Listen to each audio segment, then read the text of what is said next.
Well, hello everybody again. Hope you're having a great Christmas week, by the way. Don't eat too many cakes and mince pies. That's my temptation. Well, anyway, Christmas is a nice time of music, festivities, and nice things to eat. As long as you don't eat too many of them. Anyway, here's back to my book here, Out of the Bottomless Pit, Book 2. Today I'm going to read you from chapter 36. And it's called here, Who Will Be the Antichrist? Is it Putin? Cool, I'm just putting that as a suggestion. I don't know. I just find him a very different kind of character. Of course, others might say he might be that skinny guy there who works with Klaus Schwab. Some people call him the false prophet. I don't know. There are strange things going on this planet. And I don't know, that guy that works with Klaus Schwab for the World Economic Forum, he says he would willingly work for the Antichrist. He just said that the other day. Why would he say something like that? I don't know. But anyway, I wrote this in my book some time ago. I didn't know about that new guy who works with Klaus Schwab as his, like, right-hand man, spokesperson. Anyway, I said here in chapter 36, who will be the Antichrist? Is it Putin? Is there something unique about Putin? Will he become a world leader, like the Antichrist? Or will he be killed by the rulers and controllers, like the Illuminati? When Putin speaks, America should listen. Really. That's somebody else saying that's from the burning platform. Wow. So that's right. You look on that link there, you'll find that Putin said something very unusual. It's very unusual. There's been some unusual things coming out of Russia, where they're actually using the Bible. They're actually calling the West, the Antichrist side. But you got to remember, Satan himself is a very clever manipulator. Just depends what he's after. So it's mentioning about a speech that Putin gave. It was very unusual. I said here, the above speech by Putin, there is a link there. You can only get into that link there with the burning platform if you also not only have my book. I suggest to people not only have my book, but also have a PDF copy of my book too. So it can be on an electronic device and you can get into all the links immediately. Or if you go on Kindle. So there is a link there right into that, tells you a lot about what Putin said. The above speech by Putin just a few days ago is unusual. If just for the fact that Putin, the president of Russia, genuinely seems to care for the peoples in his country by putting forth definite plans for progress under the present difficult circumstances of Russia fighting a war in Ukraine against the Western-backed Nazi Party of Ukraine. Of course, there's a big debate on this. What's really going on in Ukraine? I know. A lot of people might say to me, yeah, isn't it all just a monopoly game? They're all just playing a crazy game of the powers that be and pretending. I know they do a lot of that. Which wars are real? Which ones are made up? Which are sleight of hand? Which is just part of the big game? Which is just to bring fear, intimidate the masses, and so that the controllers get more control over everything? Well, it's a good argument, isn't it? I don't know about Putin. I know that Putin was trained by them. He was trained under Klaus Schwab of the World Economic Forum many years ago. But just because he was trained by them doesn't mean to say he won't break away from them. Become his own boss, you know what I mean? It's interesting. It's an interesting concept. I don't see anybody quite like Putin now. I've not heard of any Western politicians who show a definite concern, interest in their peoples the way Putin does. Genuine interest. Most politicians have been lying through the teeth all through the last few years of COVID and vaccines. It amazes me the so-called elite don't realize that millions of people can see right through their lies and deceptions. Yeah, as you know, it really stinks when you have people like Klaus Schwab saying, you shall own nothing and be happy. And there'll be no more private owned cars. I mean, I don't have words bad enough to say what I think about these arrogant people who want to rule the planet just because they've got money and power, but they don't have a soul. They don't have a heart. They're devils. Demons out of hell is what they are. Many of the elite are running scared when the slightest thing does not go according to plan and go hiding in underground bunkers. What a bunch of cowards. Putin's invasion of Ukraine seems to have upset the basket of apples as far as the Great Reset is concerned. I think it's a possibility the elite will try and assassinate Putin just like they did Gaddafi, and for the same reason.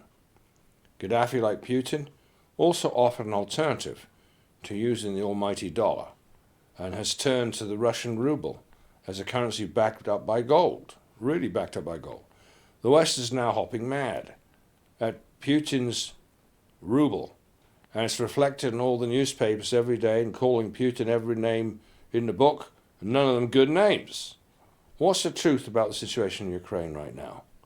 I'm not saying I know exactly how the future will play out, but the truth is the elite are in a big fix right now. Why? They have the money and the power and the weapons and the underground bunkers and secret bases, but something is most definitely missing in their plans for a new world order takeover of the world. Otherwise, why are they acting so frantic? It would appear that Klaus Schwab, Bill Gates, George Soros all thought that they had both Russia and China in their bag of a rising new world order. However, both Russia and China seem to prefer to keep their own national identity instead of going for globalism. Those pushing globalism seem to all be a bunch of old men and totally nuts. Their control of the media shows clearly that they're afraid of what Putin is doing, as he's operating independently of their wishes. Yes, it's true that Putin was originally trained by the Illuminati, as was the former KGB or secret police of Russia, of which Putin used to be the head. But it would appear that something's changed in Russia. Why is that? Many of us have up until now been thinking that Putin and China all part of the New World Order plan, right? What if that simply is not the case? Or at least not anymore?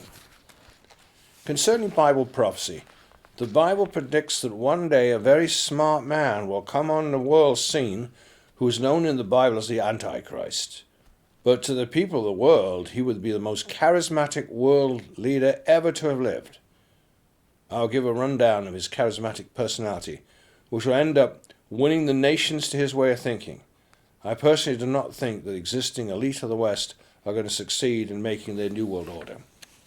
I believe that those on a higher spiritual plane than the Illuminati will actually betray them, bring on the world scene something very different in order that the coming Antichrist will be proclaimed as Mr. Nice Guy and not a monster such as the Western newspapers and TV all paint Putin at present. Another interesting Bible verse about the Antichrist states, "He was wounded to death and his deadly wound was healed." What does that mean? Revelation 13:3. I saw one of his heads, as it were, wounded to death, and his deadly wound was healed. And all the world wondered after the beast. Another point, it is said about the coming Antichrist world leader, he will destroy them that put him in power. Look how the Nazis ended up killing the very people who helped Hitler and themselves to power, the brown shirts. Why? Hitler did not like any competition. Neither does Satan or his son, the Antichrist. The communists did the same with many of their so-called sympathizers after they gained power. All throughout the history of the planet, just when one world power seemed totally invincible and their leaders became unbearably arrogant and cocky and overconfident, is exactly when they fell, and their world power was totally destroyed, such as Egypt and Assyria, and Babylon, Medo-Persia, Greece, and then Rome. Today, we see USA, who thinks it's totally invincible and guided by the UK, imagines it will rule for the next 1,000 years to the almighty God dollar. I don't think so. I think more likely that a new world order is emerging and is likely to be Russia along with China. Looking at Bible prophecy about the end times, if we consider Daniel 7 in the Bible, it's talking about a beast that has 10 horns, and that a little horn comes up after the 10, overcomes and pulls out by the roots 3 of those horns. Does Russia have the power to destroy 3 nations such as US, UK, and Israel? These are the nations that are giving Putin and Russia the most trouble right now. Look at the spiritual powers mentioned in the Bible behind the coming Antichrist and his world government. Daniel 7, 7 and 8. After this I saw in the night visions, behold, a fourth beast, dreadful and terrible, strong exceedingly, and had great iron teeth, and it devoured and brake in pieces, and stamped the residue with the feet of it. It was diverse from all the beasts that were before it. It had 10 horns. And I considered the horns, and behold, there came up among them another little horn, before whom there were 3 of the first horns plucked out by the roots. And behold, in this horn were eyes like eyes of a man, and the mouth speaking great things. Revelation 13:1 and 2. And I stood upon the sand of the sea, and I saw a beast rise up out of the sea, having 7 heads and 10 horns, and upon his horns 10 crowns, and upon his heads the name of blasphemy. And the beast which I saw was like unto a leopard, and his feet as the feet of a bear, and his mouth as the mouth of a lion, and the dragon gave his power and his seat and great authority. Revelation 12:3 and 4. And there appeared another wonder in heaven. Behold, a great red dragon, having 7 heads and 10 horns, and 7 crowns upon his heads. His tail drew the 3rd part of the stars of heaven, it cast them to the earth. And the dragon stood before the woman, which was ready to be delivered, for to devour her child as soon as it was born. By comparison to the above Bible verses, and his vivid description of end-time rulers, the so-called elite of today are simply out of their league. Something much greater has to happen, with much smarter leadership, who initially would try to win the peoples of the world, instead of openly crush them, as in Canada and Australia, and as we have seen under the tyranny of the COVID laws, vaccines and mandates. COVID was just the elite of the world's feeble attempt to gain total control of every citizen of the planet and to force everybody into their global mold, which means, first of all, getting rid of 90% of the world's current population by hook or by crook, known as eugenics. Well, Hitler's plans failed to set up a 1,000-year rule of the Third Reich.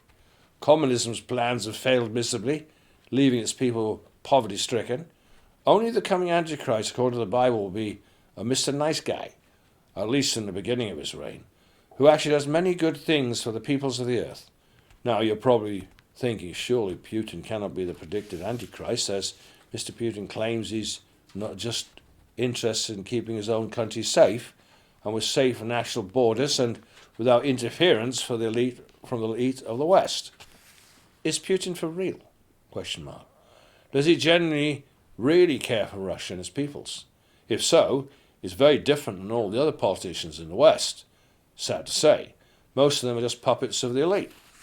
It's too early to say, but I think we should all keep an eye on Putin and pray he does not end up like poor Gaddafi, slaughtered by Western powers.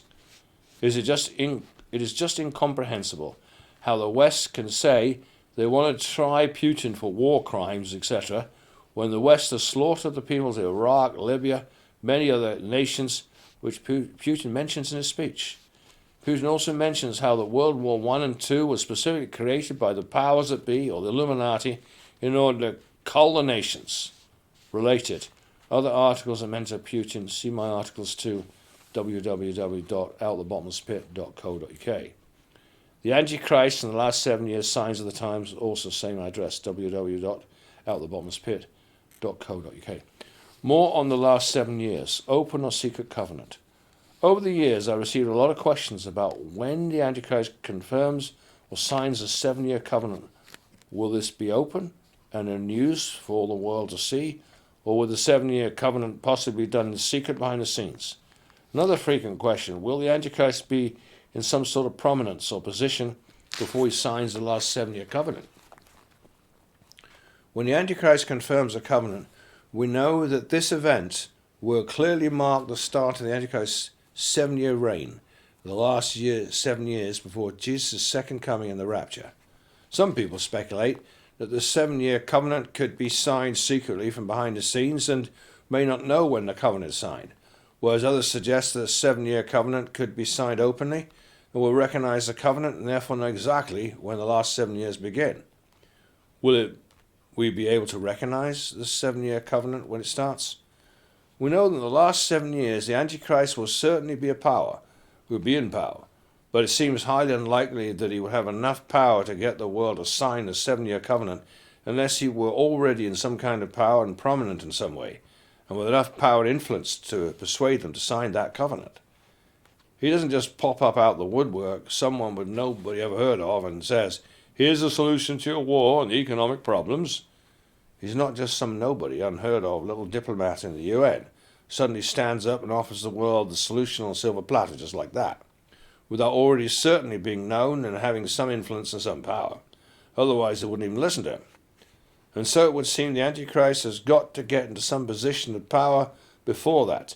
And from reading Daniel 11:21 to 23, sounds like he rises to power peaceably, but then uses force or war to crush his opposition, strengthen his position.